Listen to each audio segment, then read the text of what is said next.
All right, so after a lot of cleaning, I got out my micrometers.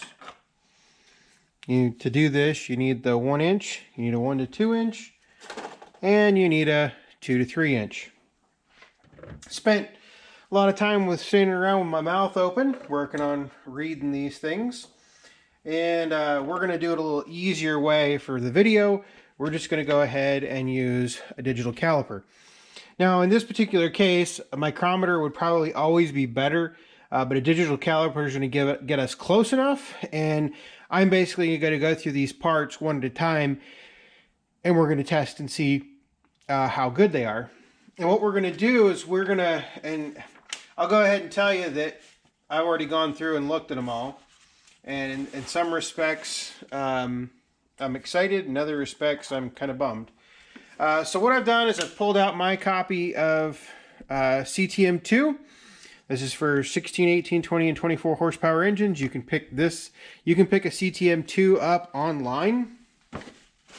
Not that hard to find. They're widely available online. You know, not anything to be wouldn't spend, even if you want a paper copy, I don't think you're going to need to spend more than 30 bucks on a paper copy. So what we're going to do is we're going to start off with the valves, namely the valve stems, because that's one of the things. B-series valves are a little bit, or the valve stem, or the valves themselves are a little bit harder to come by than some of the newer style, mostly because I don't believe they make these anymore. There's still a large supply of used units out there, so I mean, it's not anything to run out and buy because you want to rebuild the engine or something. So I got all these cleaned up, cleaned all the carbon off the face, everything like that. They look pretty good. Basically stood there, and I just ran them over a wire wheel just to clean them up. And I think overall the appearance is pretty good. There's not really much of a, there's a visual difference between those, where that was in the valve guide and the valve, the stem itself that was in the exhaust or intake port. But there's nothing really, there's a little bit of a ridge there, but nothing that I'm too concerned about. So these larger ones are the intake valves, and the intake valve has a new spec of 0.3425 to 0.3429. So what we're going to do is we're going to go ahead and put the digital caliper in here. We're going to start right here at where it was in the valve guide, and we get 0.341. Now, if you remember, we said that it was 0.3425 to 0.3429. That was our new spec. Now, I would not expect an engine like this to be within new spec. I mean, as you get towards the back of the valve guide, you're at 0.342. Now, the wear tolerance on these is 0.341, which we have, I guess we got 5/10,000ths, or 5/5000ths there that we can still work with. So, this is within wear tolerance, but it is not within new spec. So wear spec is 0.341, and we have a 0.3415. So you probably still have some hours that you can get out of it. Nothing I would necessarily be too concerned with. And then we're just going to go through, we're going to kind of work our way around the circle here. And I can go ahead and tell you that, just to save us a little bit of time on this video, this intake valve is in very similar condition. It's at 0.3415. Our exhaust valve has a new spec of 0.341 to 0.3414. And we are 0.338. 338. Our wear spec is 0.34. So our exhaust valves are out of spec. And I believe this one is the same way. 0.338, 0.339. Oh, we're past the wear valve, or the wear right there. So our exhaust valves are out of spec. Because wear tolerance is 0.340 and we're 0.338. So our exhaust valves can go in the trash. They are not good, which is kind of sad. So next thing that we're going to need to do, so we have 2 good intake valves. And then we can get into lifters, but you know, honestly, from my experience, lifters, they're fine. I have never really seen, let me see if I can find the spec on lifters real quick. To tell you how often that I'm worried about them, oh, here they are. So our lifters should be, or tappets, how are we going to call it, 0.747 to 0.748, and they are 0.747. I don't think, I personally have never run across a pair of tappets that were worn out. 0.748, that one was 0.747. 0.747, I don't know if you can see that. So, you know, I don't think I've ever seen a pair of tappets that were worn out. They can. I have seen damaged tappets before where the engine got too hot. So, exhaust valves are good. Tappets are great. Or intake valves are good. Tappets are great. Exhaust valves are shot. So that's our consensus there. Up next, I'm not going to do anything in the block because a lot of times working with snap gauges in a block is extremely difficult, particularly to show on video and stuff. And plus, I'm not all that great at it. I would encourage you, if you're questioning your block, just take the block to the machine shop, ask them to measure the cylinder bores and the journals and everything, and see what you get. And then you can compare it to all the specs in the book. So up next, we're going to go ahead and look at the camshaft. I believe the camshaft is next. I flipped through my book here. I should have marked it. So on our camshaft, what I'm going to do is we're just going to put the camshaft right there so you can see. We're going to put the crank down here. All right. So how this works, this is the flywheel end right here. This is the front of the engine, or the PTO of the engine, depending on how you think about it. How this works is it's intake, exhaust, intake, exhaust. Make sure of that now that I've told you. Yes, intake, exhaust, intake, exhaust. So what you want to do is you want to measure the height of these lobes. Now what's really important in this particular case is the lobe height will be different for your different engines. So for instance, a B43E engine is going to have difference. The cat is definitely rubbing himself on the tripod because evidently I have not petted him enough. In fact, I'm going to kick him outside. Hold that thought.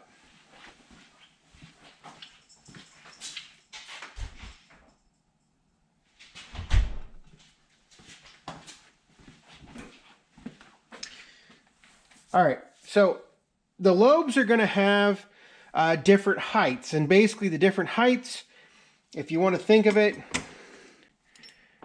as your tappet is being pushed on like this, the taller it is, the more that valve is going to come out. Particularly on the intake side, the farther that valves come out, the more air that can go in the engine. Now, the more air that goes in the engine, the more fuel that needs to go in the engine. So this comes around, and you get to see lobe wear by this coming around and rubbing on the back of that tappet right there. Now, on this tappet, on any of the tappets, I do not see any appreciable wear at all. I don't see any scoring or anything along those lines. I have not really experienced, unless some extreme cases, excessive wear on these lobes of these camshafts. So what we need to do, what I was saying about the B43, the B43E engine has shorter lobes than, say, a B43G. The B43G and the B48M engine or the B43G, 48G, if you can keep all those numbers straight in your head. They have the same height lobes, however the intake and exhaust are different. The same thing with the P218 and the P220 have different height lobes, as does the 260. So you're just going to have to get the book and you just got to go through it. In this particular case, this is the intake of a B43G. Our intake, the new spec, is 1.164 to 1.170. You're just going to have to trust me on this.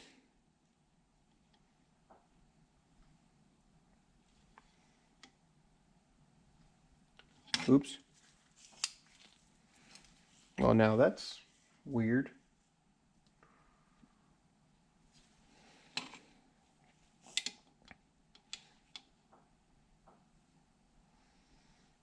There we go.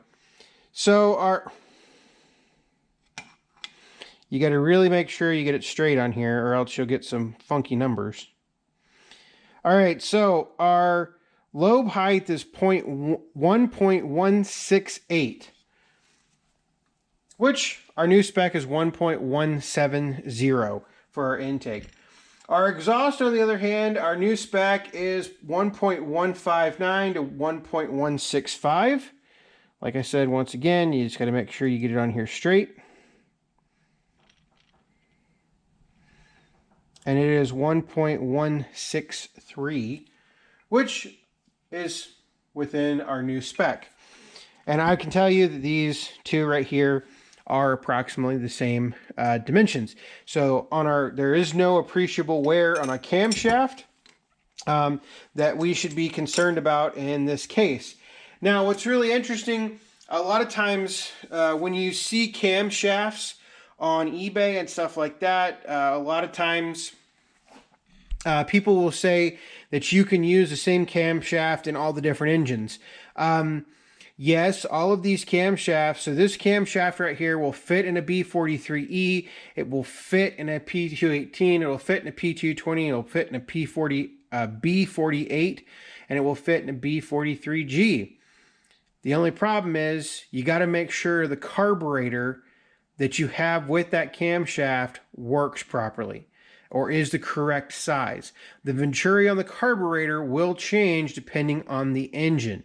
And because that's based on the cubic inches of the engine. So in other words, there's only so much fuel you can fit in 43 cubic inches, whereas you can fit more fuel in 48 cubic inches. And we have to remember that a B43G and a P218 they have a different cubic inch capacity. So a B43 has 43 cubic inches of capacity, or of displacement. Sorry, not capacity, that's the wrong word. Whereas a B48G has 48 cubic inches of displacement. The P218 and the P220 are both 48-inch displacement engines. So if I was going to use this camshaft, I would either use it in a B43, or you might be able to get away with it in a P218.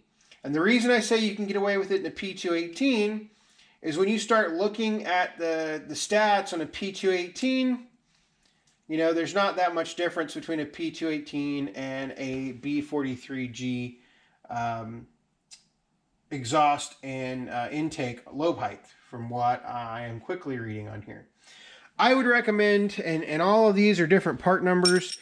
You can look up the part numbers. So in other words, 1703140 is this cam lobe right here, this camshaft right here. A million different part numbers out there, you know, so you can, your guess is as good as mine on what the part number is, because Onan loved to change part numbers. So this camshaft is good. I would say do your research. If somebody is selling something on eBay and you want to buy it, particularly if you have a P series with a plastic flyball spacer, you know, I would don't just buy one of these and just slide it into a P series, because chances are you could have some performance problems where you're not getting the horsepower, or it's too lean, and, you know, or too rich, and you're not going to be able to get enough air to the engine because your cam lobes are too tall or too short. Just really depends on the situation there. So this camshaft is good. That's the moral of that story, now that I've talked for probably 20 minutes. All right, so next, crankshaft. Now there are a lot of other measurements in this book, you know, and don't feel the need to just do what I'm doing.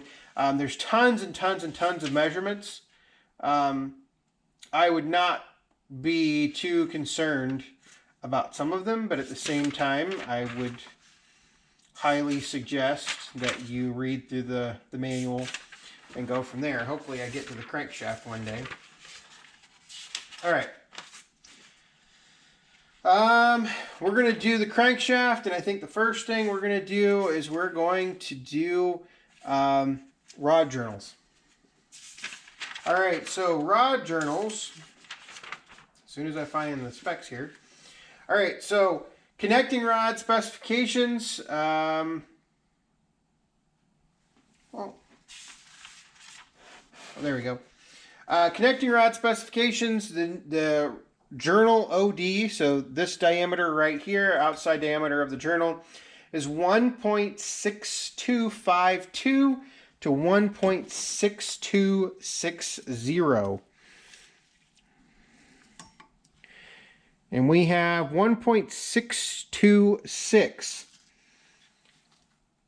which is within new spec.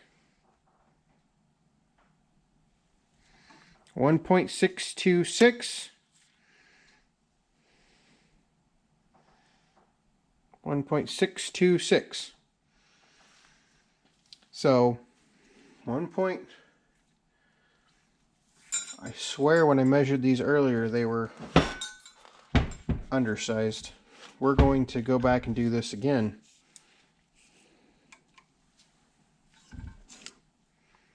It's zeroed.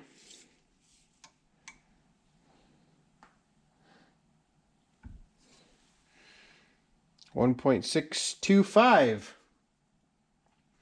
Well, that's encouraging, but we're going to go ahead, because I'm paranoid about this, I am going to go ahead and use my micrometer just to make sure, and we're just going to stand here while my mouth's agape trying to figure this out.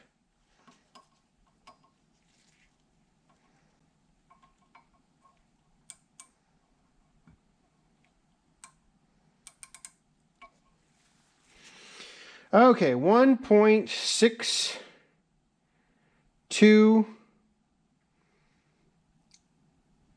1.626, 1.6265, 626. Well, that's larger than 1.626. Do it again.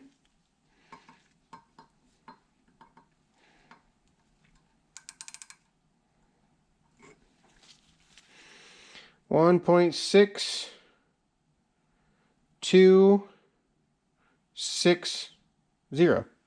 All right, well, I measured it with the micrometer and I measured it with the digital caliper, and this journal right here is 1.626, which is new spec. To be honest, that's weird. We'll measure the other one real quick.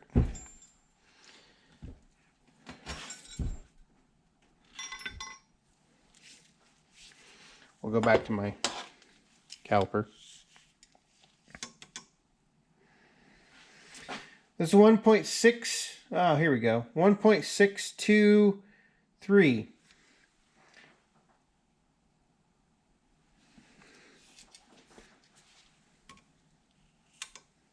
One 1.624.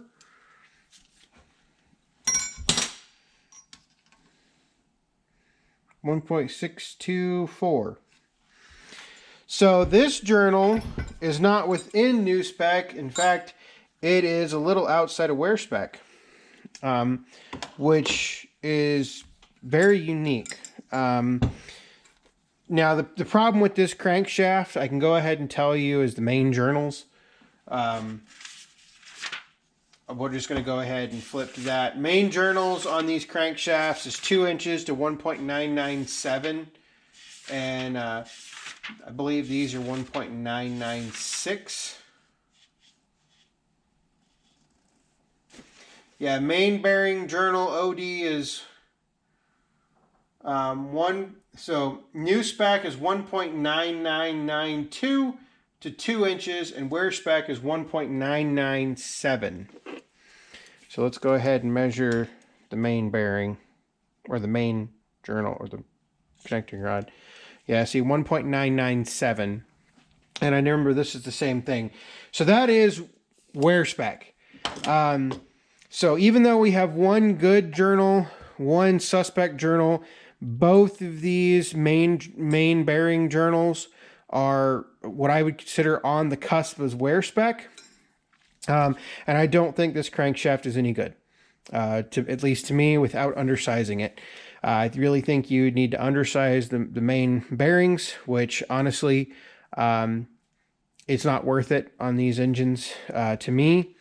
You know, you can go get good used crank journals or crank shafts that are just fine. So that's it for this crank. And then our exhaust valves are bad. The crankshaft is bad. And I've gone ahead and I can go ahead and tell you, because I've missed that part in the book, I have measured the pistons. The pistons are perfectly fine. You can see that there's only a minimal amount of wear on these pistons. They've got a little bit of scuffing up there towards the top. As you can see, on this piston doesn't have hardly any scuffing on it. In fact, this one's in really good shape. I went ahead and measured the, oh, I took them off already. I went ahead and measured the OD in here, and they're within spec. So overall, you know, the pistons are in really good condition. Nothing to complain about there. So the whole point of this video is to show you that, you know, when you take these engines apart, you don't know what you're going to need until you get done taking them apart. What we found out we needed, if I was going to rebuild this engine, I would need a crankshaft and I would need valves. Now, what's really interesting is a lot of times folks will sell, if you're buying them, picking up the parts on eBay or something, you're going to end up buying a whole set of valves. The only thing that concerns me about that is, you know, are you really getting, so many people take these engines apart and they just throw the parts up on eBay and don't worry about it. Now, granted, most time they'll run just fine, but not all the times. So what we're going to do with this is going to go on the shelf just because I'm not going to throw it away or anything. You know, because it still can be used, you know, maybe one day, 20 years from now, when there's 30 years from now, when there's there's no more drive or crankshafts left on these engines, and you have to start undersizing, maybe it'll be worth it then. But until then, I'm just going to coat it in some WD-40, wrap it in plastic, make some notes on it, and put it in a box. These will just go away, or I'll use them for some type of decoration, something. I may put them with all of my P-series valves that are bad. Intake valves, though, are really good. Very, very happy to see that. And the camshaft is, once again, good. So the camshaft's the most important, particularly with the metal flyball spacer. So I think that's it for this video. I would encourage you, go ahead and pick up the camera. I would encourage you, if you do have a chance, you know, read through this book, read through the CTM2. It gives you all the specifications. Don't be afraid, you know, if you want to rebuild one of these engines, you know, don't be afraid to rebuild one based on this book. This book is absolutely amazing in terms of, you know, helping you rebuild these engines. Like I said, I want to rebuild one of these engines, and I'll probably do it this summer. This is not the engine to rebuild, mostly because personally I think it would cost too much. I think by the time you get a new crankshaft and new valves and then gasket sets and everything, I think you're going to be, you know, probably, and we're assuming that the bores on the pistons and the bores on the cylinders are good, and you, at the same time you're going to need camshaft bearings. But you know, go through this book right here and it'll tell you everything, you know, things, piston pin bore specifications, stuff like that. Rarely, if ever, do I find these off. I mean, I didn't even measure them on this on these pistons because they're tight. I mean, there's no, I mean, it obviously wobbles back and forth, but it you know, overall they're in good condition. So we'll just go ahead and walk over here real quick because I was going to show you this in the previous video. So there's the shelling that I was talking about on these bearings right here. It seems to happen to all of them, but at the same time, your main bearings, you know, in this particular case, we determined that the crankshaft might need to be undersized, at which point you have to push out the main bearings. But my guess is if I put a snap gauge on these bearings, it would be perfectly fine. So yeah, they would probably be within, what is it, 2.0 something, 2.00 something in terms of dimensions. So that is it for this series. I will probably clean the block up and everything, but that can be done off camera. I don't think anybody wants to watch me clean this block up. It's disgusting. The rest of these parts were disgusting, so you know, it is what it is with all those parts. But hopefully you enjoyed this series, and hopefully later this spring or summer we can get I have 3 P series engines that are sitting on a pallet, and 1 B series that I need to do something with. And so hopefully we'll get a chance to rebuild an engine this summer. I've been dying to do one for a while, and in fact I came the other day, I went in process of all my cleaning and everything. I even went and found all of my Onan parts. So I have all those now, head gaskets and everything else. Got a couple other parts that I need, but I can get those. Probably give Boomer a call sometime soon. For those of you that don't know, if you can get a lot of these parts from Boomer or Bob. Look up Boomer's Onan on just on Google, and you can give him a call, and he can a lot of times get you set up for what you need. I will go ahead and say that I have numerous people have emailed me since I started this series asking about metal flyball spacers. Bob used to be a really good source for metal flyball spacers, but I think he's exhausted his supply of metal flyball spacers. For right now, I'm probably not going to do anything with this metal one right here. But there's potential in the future that I might get rid of it. I don't have a good, reliable source for metal flyball spacers. I know that there's a couple places online that used to sell them. I haven't looked in a while. When I first got into this, they were $40 for $45 a piece, something like that. Now they're over $100 a piece. It's almost easier to, an easier fix for those of you with P-Series engines is to just buy a camshaft that has the cutout tab in it. And, you know, what you can do is you can, you know, buy a camshaft that has the actual tab on it, and you just take out the plastic one with the tab and then put it on the new one. That might be an easier route. Just really depends. So have questions, comments, leave them below. If not, thanks for watching. Just as a quick addendum, I went ahead and pulled piston apart just because I wanted to make sure, and everything checks to spec. I actually even went and got the snap gauges out. So you can get a cheap set of snap gauges, and basically what happens with the snap gauge is you unscrew the end, and this, the telescoping part will basically pop out. So you can put them in here. You can put them in the bore that you want to measure. And I always like to do this 4 or 5 times to make sure I'm getting the same number. And then you can take your caliper and you can measure it.